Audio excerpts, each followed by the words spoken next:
Bienvenue dans le diocèse de Tournai. Notre évêque nous invite à vivre un temps fort en Église, un synode.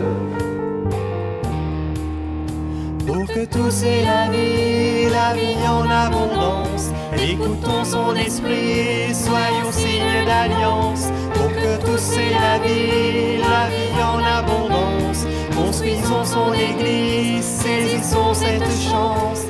Bienvenue dans le diocèse de Tournai. Les limites de notre diocèse se confondent avec celles de notre province. Nous avons donc la chance de vivre des réalités très diversifiées. Mais peut-être les désavantages de mettre 2 heures à le traverser. Notre évêque nous invite à vivre un temps fort en Église.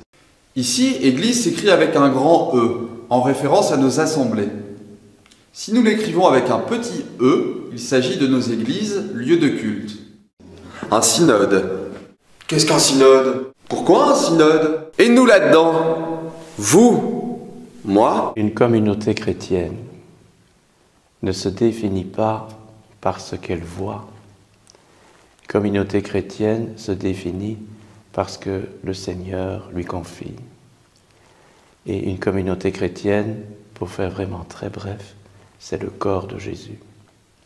Donc le Christ est mort et ressuscité. Ce que l'on voit aujourd'hui, c'est l'Église, donc des communautés chrétiennes, qui forment le corps du Christ. Et les gens qui ne sont pas chrétiens, comme les gens qui sont chrétiens, sont invités à entrer progressivement dans cette identité profonde. Ça veut dire que la sacramentalité de l'Église, c'est un mot très difficile, ce n'est pas d'abord regarder les 7 sacrements de l'Église catholique, mais c'est de voir comment le Christ lui-même était signe de ce que Dieu faisait en ce monde, et voir maintenant comment les chrétiens, unis au Christ, sont signes de ce que le Christ fait en ce monde. La mission de l'Église, je la vis tout particulièrement en ce moment dans la prière. En tant que baptisée, j'appartiens au corps du Christ. Et donc quand je ne prie pas uniquement pour moi, je prie aussi pour les personnes qui m'entourent, pour la communauté, mais bien au-delà de cela, pour le monde. L'enseignement catholique dans la province du Hainaut compte 400 écoles fondamentales, secondaires et supérieures. Il est porté par un projet éducatif qui devrait mobiliser tous les acteurs de l'école. Beaucoup pensent ce projet en termes de valeurs humanistes, dignes d'être promues et mises en œuvre sur les chemins de croissance en humanité qu'empruntent chaque matin direction, enseignants, élèves qui se rendent à l'école.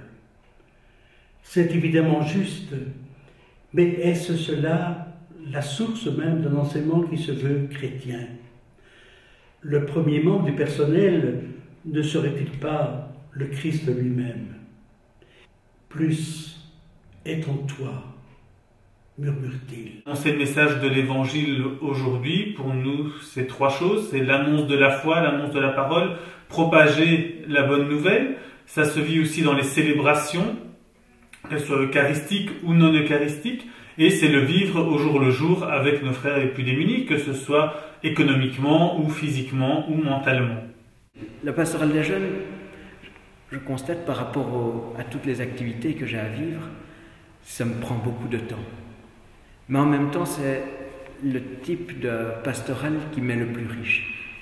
Parce qu'on aura envie de préparer un tas d'affaires, presque toute une soirée, préparer les activités, une manière de prier. Et puis, voilà, un peu, dès qu'il y a une certaine spontanéité chez les jeunes qui demandent de toujours s'adapter et presque de nous mettre à leur vitesse, nous mettre à leur pas, mettre nos pas à côté des leurs. Et je pense que c'est là la place du prêtre, celui qui vient rejoindre, celui qui accompagne. Aujourd'hui, notre évêque sollicite notre avis pour discerner comment, ensemble, être davantage signe et moyen du Christ pour les hommes d'aujourd'hui.